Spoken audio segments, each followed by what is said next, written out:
Olá, sétimo ano, bom dia, eu espero que esteja tudo bem com vocês.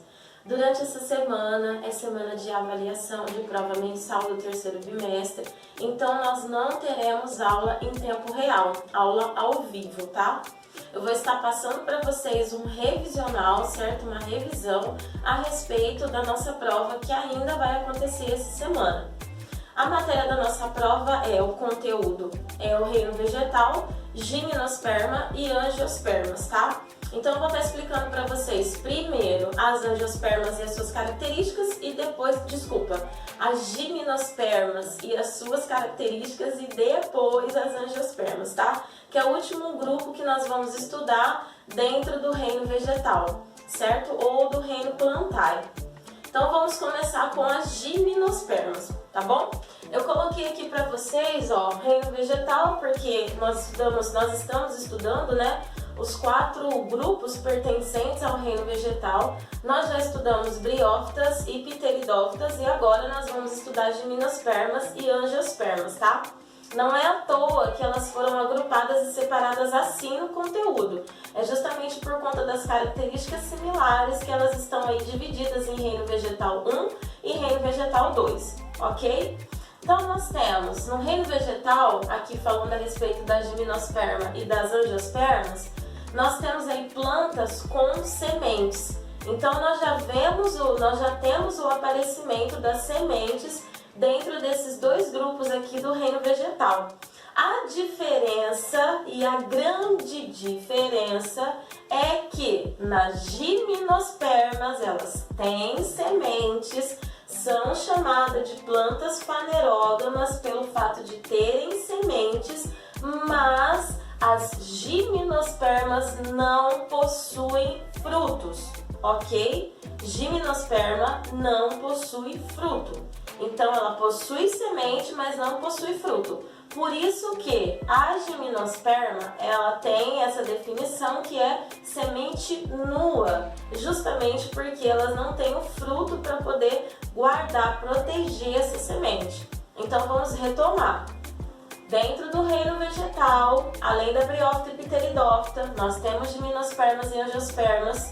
As gimnospermas e as angiospermas são 2 grupos característicos com características diferentes dentro do reino vegetal. Ambas possuem sementes, por isso são chamadas de fanerógamas, mas a diferença entre o grupo das angiospermas e das gimnospermas é a presença do fruto nas angiospermas e a ausência do fruto nas gimnospermas. Fechamos aqui, ok? A característica primordial e diferencial entre esses 2 grupos dentro do reino vegetal. Então nós temos, aqui eu escrevi novamente, né, não possui fruto as gimnospermas, ok? Possui semente, semente nua, certo? A reprodução desse tipo de planta, desse grupo, vai acontecer como? Nós temos aí o aparecimento dos estróbilos. Estróbilos são estruturas reprodutoras das gimnospermas, ok? Nós vamos ter o estróbilo masculino e o estróbilo feminino. O estróbilo masculino vai produzir grãos de pólen. Pelo fato do estróbilo masculino produzir grãos de pólen, essas plantas, elas são chamadas a reprodução a partir de esporófitos, porque tem esporos, no caso são os grãos de pólen, certo? Então a gente tem essa característica aí presente dentro do grupo das gimnospermas. E nós também temos os estróbilos femininos. Os estróbilos femininos vão produzir óvulos, tá? Esses óvulos serão aí fecundados pelos pólens que o estróbilo masculino irá liberar. A junção do grão de pólen com o óvulo dentro do ovário dessa planta, vai formar um embrião. Esse embrião será a semente que dará origem a uma nova planta jovem, que no caso é um pinheiro. As gimnospermas, uma espécie dentro das gimnospermas, tem essa característica de serem chamadas de coníferas, porque as suas estruturas reprodutivas, os estróbilos, parecem cones, tá? E até o próprio formato da árvore, né, cone, por isso coníferas. E nós podemos chamar os estróbilos aqui, geralmente os estróbilos eles são chamados de pinhas, porque eles vêm dos pinheiros, então nós chamamos de pinhas, que são aquelas estruturas que eu já falei para vocês nas aulas ao vivo, que muitas vezes são utilizados como alegoria, né? Em uma árvore de Natal, por exemplo, que é um pinheiro, ok? Então lembrando, a reprodução das gimnospermas vai acontecer com os estróbilos masculinos e femininos. Masculino produz grãos de pólen e o feminino vai ter aí óvulo e ovário, certo? Para poder receber esse grão de pólen, fecundar, formar um embrião jovem que dará origem a um pinheiro jovem, a uma nova planta, ok? Semente dos pinheiros são chamadas de pinhões. Lembra que eu falei para vocês? Os pinhões é uma semente muito saborosa, eu já comi, muito gostosa, né? Não dá para comer muito porque é uma semente oleosa, então a gente precisa controlar essa questão da gordura, mesmo sendo de origem vegetal.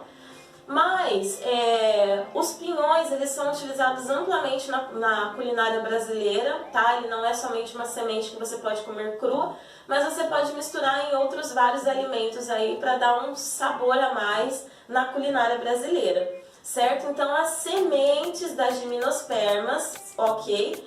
É uma semente comestível, certo? E é chamada de pinhões, que vem do pinheiro, ok? Só para vocês lembrarem aí novamente.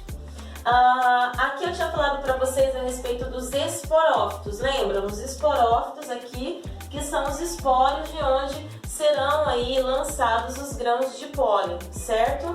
A gente não tem o gameta masculino e o gameta feminino, como a gente viu na briófita, por exemplo. Na briófita, a gente tem o gameta masculino e feminino que vão se unir aí na presença da água para poder fecundar. No caso das gimnospermas e angiospermas, a gente não tem mais gametas, então não é gametófito, é esporófito, ok? Os esporófitos que vão aí conter os grãos de pólen para acontecer esse processo reprodutivo das gimnospermas.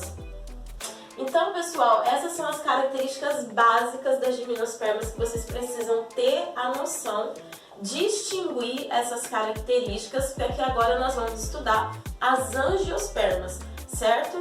Eu separei para ficar mais fácil o entendimento, assim você pode estudar só as gimnospermas, responder os exercícios, tirar as dúvidas e tudo mais, e depois você vê a outra videoaula sobre angiospermas, que tem mais características aí para a gente poder estudar, ok? Então vamos para a segunda videoaula falando a respeito das angiospermas, o maior grupo que nós temos de plantas pertencentes ao reino vegetal.